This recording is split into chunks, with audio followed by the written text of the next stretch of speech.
ಈ ಒಂದು ಅದರಲ್ಲೂ ಸರ್ಕಾರ ಅದು ಕಣ್ಗಾವಲು ಇಟ್ಕೊಂಡು ಸರ್ಕಾರನೇ ಇದನ್ನು ಕಾವಲ ಮಾಡುವಂಥದ್ದು.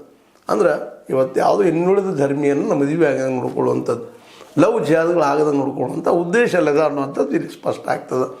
ಇಲ್ಲಿ ಲವ್ ಜಿಹಾದ್ ಮಾಡ್ಕೋಬೇಕು ಬಿಡಬೇಕು ಚರ್ಚೆ ಬೇಕಾಗಿರಲಿಲ್ಲ.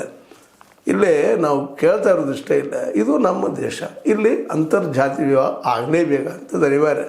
ಹಾಗೆ ಅಂತರ್ಧರ್ಮೀಯ ಪ್ರೀತಿ ವಿಶ್ವಾಸಗಳು ಬೆಳೀಬೇಕಾಗಿದ್ದು ನಮ್ದು ಅಷ್ಟೇ ಮುಖ್ಯದ. ಒಂದು ವೇಳೆ ಅಷ್ಟೊಂದಿಲ್ಲ, ಇಡೀ ದೇಶ ಹಾಳಾಗಿ ಹೋಗ್ತಾ ಇದೆ ಈಗ ಲವ್ ಏನಂದ್ರೆ ಅಂಕಿ ಅಂಶಗಳು ಹೊರಗೆ ತಂದಿಲ್ರಿ. ಎಷ್ಟು ಜನ ಆಗಿದಾರ, ಏನು ಮಾಡ್ತಾಯಿದ್ದಾರೆ, ಅವ್ರ ಬದುಕು ಹೇಗಿದೆ ಅಂತೇಳಿ ಕೇವಲ ಕಿವಿಯಿಂದ ಕಿವಿಗೆ ಹಬ್ಬುವಂಥ ಈ ದಾಖಲೆ ಇಲ್ಲದ ವಿಷಯಗಳನ್ನ ಮಾತಾಡೋಕ್ಕಿಂತಲೂ ದಾಖಲಾತಿ ಸರ್ವೆ ಮಾಡಿಸಿ ಕೊಡುವಂಥದ್ದು ಭಾಳ ಮಹತ್ವದ.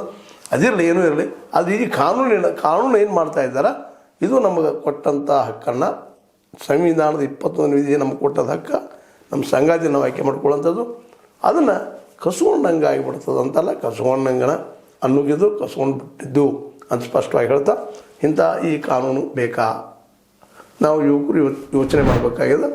ಯಾಕಂತಂದ್ರೆ ನಿಮ್ಮ ಸಂಗಾತಿಗಳು ನೀವು ಆಯ್ಕೆ ಮಾಡ್ಕೊಂಡಾಗ ನಿಮಗೆ ಹಕ್ಕಿಲ್ಲ ಅಂದ್ರೆ ನೀವು ನಿಮ್ಮ ತಂದೆ ತಾಯಿಗಳೋ ಒತ್ತಾಯದಿಂದಲೋ ಯಾರಿಂದಲೋ ಒತ್ತಡದ ಮದುವೆ ಆಗೋದು ಎಷ್ಟರ ಮಟ್ಟಿಗೆ ಯೋಗ್ಯ ಅನ್ನೋದು ನೀವು ಚಿಂತನೆ ಮಾಡಿ ಅಂತ ಹೇಳ್ತಾ, ಇದು ನಿಮ್ಗೆ ಲೈಕ್ ಆಗಿರ್ಬೋದು, ಲೈಕ್ ಆಗದೇ ಇರ್ಬೋದು, ಲೈಕ್ ಮಾಡಿ, ಶೇರ್ ಮಾಡಿ, ಕಮೆಂಟ್ ಮಾಡಿ, ಜೊತೆ ಸಬ್ಸ್ಕ್ರೈಬ್ ಮಾಡಿಸ್ಬಿಟ್ಟು. S16 ನ್ಯೂಸ್ ಅರ್ಥ ತಿಳಿಸಿ ತರಬೇಕು. ಸತ್ಯ ಕೈಗಲ್ಲಿ ವಂದನೆಗಳು.